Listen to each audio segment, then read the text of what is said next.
लिखवाने शुरू किए। लिख दिया अम्मा। उसने लिखा हुआ कार्ड एक साइड पर रखा और दूसरा कार्ड उठाया। अम्मा, अम्मा नूरा को तो जल्दी कार्ड भेज देना। हैदराबाद से खानीवाल का सफर भी लंबा है और कुछ तैयारी भी तो करनी होगी शादी की। राफो ने अम्मा को याद दहानी करवाई। दफा कर अम्मा, नूरा लेके क्या आएगी शादी में? हमें ही भुगतना पड़ जाएगा उसे। साथ में दो चार पोता पोती का लटका लाई तो कोंडा कर देंगे हमारा तो। हाँ अम्मा, ठीक कहती हो। पलंग पर पड़ी पड़ी हुक्म चलाई जाएंगी और पान का खर्चा अलग करवाएंगी। ये बेटा जल्दी से बनारसी तंबाकू का सांची पान बनवा कर लाइयो। जरा सर चकरा रहा है, तबीयत बड़ी बोझिल हो रही है।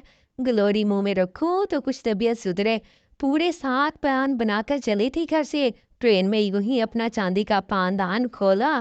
पूरे डब्बे में पान की दिलफिरे महक सबके नथने महका गई। क्या मर्द क्या औरत सभी ने ललचाई नजरों से ऐसे देखा कि मुंह में रखा पान चबाना मुश्किल हो गया।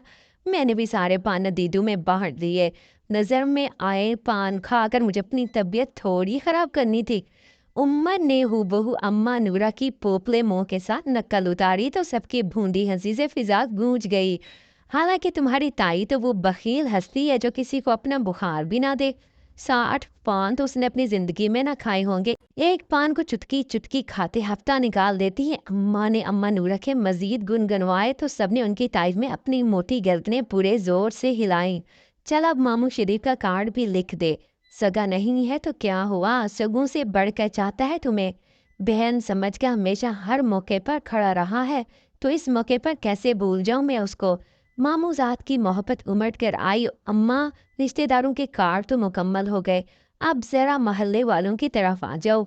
हाँ भाई, मोहल्ले वालों का तो पहला हक है, उनको भला मैं कैसे छोड़ सकती हूँ।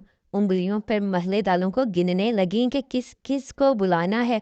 अभी तक कार्ड लिखने का सिलसिला खत्म नहीं हुआ। यहाँ पेट में चूहे दौड़ दौड़ कर बेदम कर रहे।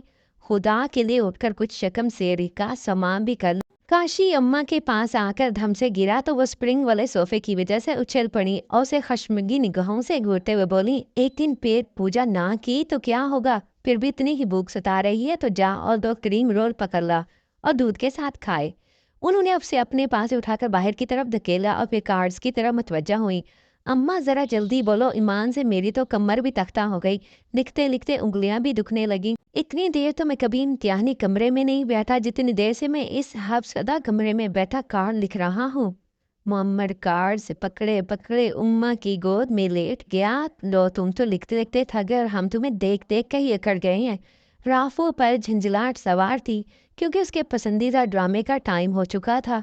मगर माँ का हुक्म था कि यहाँ से कोई नहीं हिलेगा जब तक कार्ड मुकम्मल ना लिख लिए जाएं। क्या पता दिमाग में कोई ज़रूरी नाम लिखने से रह जाए तो उनमें से कोई याद तो करवा देगा। ये ज़्यादा चलाने की ज़रूरत नहीं। ड्रामे की आग लग रही है तो जा दफ़ा हो जाके देखे अपनी परकटी सफ़ेद पाउडर में लत रही चिट्टी कबूतरियों को। ये उम्र है ना मेरा बच्चा दिमाग का तेज, इससे पूछ लूँगी अगर कोई नाम जहन से निकल भी गया तो। उमर अपनी तारीफ सुनकर मजीद फैल कर बैठ गया और आंखों कलांचे भरती हुई साथ वाले कमरे में दौड़ गई। अम्मा फिर से उमर को नाम लिखवाने लगी। अकराम कबाड़िए का नाम बिमा फैमिली लिख दे। है तो बेचारा कबाड़िया पर दिल का बड़ा सखी है, जितना उसके घर वाले खा के जाएंगे उससे 4 गुना ज्यादा देकर जाएंगे। अम्मा जल्दी जल्दी बोलो, अब तो पेंसिल भी जवाब देने लगी है। फीका फीका सा लिख रही है। हाँ बस अब अपनी ये गली में वो जो लंबा सा लड़का रहता है, अरे वहीं जो दफ्तर में काम करता है, लंबी सी कार है जिसके पास। अम्मा ने नाम याद न आने पर उमर की तरफ देखा। आफ्ताब अहमद। उम्मा ने फौरन माँ का मतलूब नाम जबान से अदा किया। हाँ वहीं आफ्ताब अहमद। उन्होंने मोहब्बत से उमर के लंबूतरे सर पर अपना स्याही माइल हाथ फेरा। अम्मा, उनसे तुम्हारी कोई सलाम दुआ नहीं है, उनको तो रहने ही दो। वैसे भी वो अच्छे खासे पढ़े लिखे हैं। हमारे अजीबुल खलकत खानदान को देखकर वो क्या सोचेंगे। अम्मा ने नाम लिखने से साफ इनकार कर दिया। ए मैं क्या कह रही हूँ तिक, उसकी बीवी से सलाम दुआ है मेरी। 1-2 मरतबा गली से गुजरते हुए उसने मुझे सलाम भी किया और अपने घर आने की दावत भी दी है। इतना बड़ा घर है उसका तो दिल भी बड़ा ही होगा ना। वो उसके टाइलों वाले घर से कुछ ज्यादा ही मुतासिर लग रही थी। लो भाई, अम्मा मेरा काम तो खत्म। ईमान से अब तो नींद भी आंखों में भर गई है। उसने अंगड़ाई के साथ ही बड़ी सी जमाई भी ली, मगर अगले ही पल उसकी अंगड़ाई लेते बाजू फिजा में ही रह गए। अम्मा ने भी सोफा छोड़ा और अपने भारी भरकम वजूद को संभालती बाहर तख्त की तरफ भागी, जहां नवाज खान सर झुकाए शिकस्त फूलदा से बैठे थे।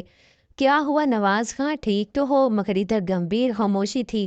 ایک کچھ تو بتاؤ، یوں منہ لٹکا کر بیٹھ گئے، میرا تو دل ہولائے دے رہے ہو۔ اماں بھی وہی تخت پر بیٹھ گئی، رافو بھی ادھورا ڈرامہ چھوڑ کر نواز خاں کے قدموں میں بیٹھ گئی اور نواز خاں رافو کے سر پر ہاتھ رکھ کر روندھی آواز میں بولے، مجھے معاف کر دینا میری بیٹی، تجھے اب چند جوڑوں اور معمولی جہیز میں اس گھر سے رخصت ہونا ہوگا۔ کیا اول فول بولے جا رہے ہو؟ کیا سٹھیا گئے ہو؟ سیدھی طرح اصل بات کی طرف کیوں نہیں آتے؟ ماں نے جھنجھلا کر ان کے ناتواں کدے پر ہاتھ مارا تو ان کی ہڈیوں کے چٹکنے کی آواز واضح سنائی دی۔ باقی سب کچھ بھی منہ کھولے کچھ نہ سمجھنے والا انداز میں ان کی طرف دیکھ رہے تھے۔ وہ منور حسن ہکلائے، ہاں ہاں بولو۔ اماں نے ان کے خضاب والے بالوں پر ہاتھ پھیر کا حوصلہ دیا اور پانی کا گلاس ان کے کپ کپاتے لبوں سے لگایا جو عمر ان کی حالت کے پیش نظر لے آیا تھا۔ پانی پی کر کچھ حالت تو سنبھلی تھی مگر آواز ابھی بھی کانپ رہی تھی، مگر صورتحال سے سب کو آگاہ کرنا بھی لازمی تھا۔ وہ زرینہ نینا سلطانہ نے شادی سے انکار کر دیا ہے۔ خبر سنا تو وہ چور سے بن گئے۔ کیا الفاظ تھے یا بم؟ زرینہ کو غش آ گیا۔ رافو اپنے میلے دوپٹے کو منہ میں پھنسا کر دبی آواز سے رونے کی۔ عمر اور بلو کے چہروں پر بھی یہ خبر سن کر مردنی چھا گئی، مگر اماں کی حالت دیکھتے ہوئے انہیں جلدی ہی انہیں کے لہسن پیاز کی پسانت میں رچے دوپٹے سے ہوا دینے لگی۔ چلو بھر پانی ان کے منہ پہ ٹپکایا تو انہوں نے پٹ سے آنکھیں کھول دی اور بھرائی ہوئی آواز میں نواز خاں سے مخاطب ہوئی، پر نواز خاں، انکار کی کوئی وجہ بھی تو بتائی ہوگی اس نے؟ ہاں، نواز خاں نے سرداہ بھری۔ وجہ سن کر تو میرے پاؤں تلے سے زمین سرک گئی۔ اب بتا بھی چکو، نہیں ہو رہا صبر مجھ سے۔ انہوں نے اپنا سینہ مسلا۔ 2 دن پہلے ہارٹ اٹیک ہوا ہے اسے، کل ہی اسپتال سے گھر آئی ہے۔ آج اس نے مجھے فون کر کے بلایا، کہنے لگی میری زندگی کا کوئی بھروسہ نہیں، میں تمہیں دھوکے میں نہیں رکھنا چاہتی، میں نہیں چاہتی کہ تم شادی کے چند دن بعد یا چند ماہ بعد ہی رنوے ہو جاؤ، میں تمہارے جیسے مخلص شخص کو یہ دکھ ہرگز نہیں دوں گی۔ نواز خاں یہ بات بتاتے ہوئے تقریباً رو ہی دیے اور اماں کا تو یہ حال تھا کہ کاٹو تو بدن میں لہو نہیں۔ ہائے یہ کیا ہوا؟ لاکھوں کی جائیداد کے اکلوتی وارث نینا سلطانہ نواز خاں کی دور پار کے رشتہ دار تھیں، بھاری بھرکم ہونے کے باعث رشتہ ہی نہ ہو سکا۔ جو آتا وہ انکار کر کے چلا جاتا اور وہ شادی کی عمر نکلتی چلی گئی۔ ماں باپ کی دنیا سے رخصت ہونے کے بعد وہ اس مکان میں بالکل تنہا رہ گئیں۔ سرکاری اسکول میں نوکری کرتی ہزاروں کما رہی تھیں، ابھی ریٹائرمنٹ لے کر لاکھوں روپے کی مالک بنی تھیں۔ سنا تھا جوانی میں نواز خاں پر بڑی آس لگائی بیٹھی تھیں اور اسی آس کا فائدہ اٹھاتے ہوئے زرینہ نے اپنے شوہر نواز خاں کا رشتہ نینا سلطانہ کے سامنے رکھا تو وہ بھی کچھ پسو پیش کے بعد مان گئیں کہ تنہا رہتے رہتے وہ بھی اوب گئی ہیں۔ اب اپنی زندگی کے باقی معنیام وہ بھرے پڑے گھر میں گزارنا چاہتی تھیں۔ زرینہ نے ان کو شیشے میں ایسا اتارا کہ وہ نواز خاں کی سادگی اور پرخلوص رویہ دیکھ کر آنے والے دنوں کے تصور سے ہی کھلی کھلی رہنے لگی، مگر قدرت کو کچھ اور ہی منظور تھا۔ زرینہ کا یہ خواب کہ 2 کمروں کے گھر سے نینا کے بڑے سے پختہ خوبصورت مکان میں شفٹ ہو جائیں گے، بیٹی خوب جہاز لے کر رخصت ہوگی اور نینا کی ساری کمائی میرے بیٹوں کے کام آئے گی، ان کے تو دن ہی پھر جائیں گے، بڑی دور کی سوچی تھی۔ انہوں نے تو اپنے شوہر میں بٹوارا بھی اسی بنیاد پر برداشت کرنے کی ٹھان لی تھی۔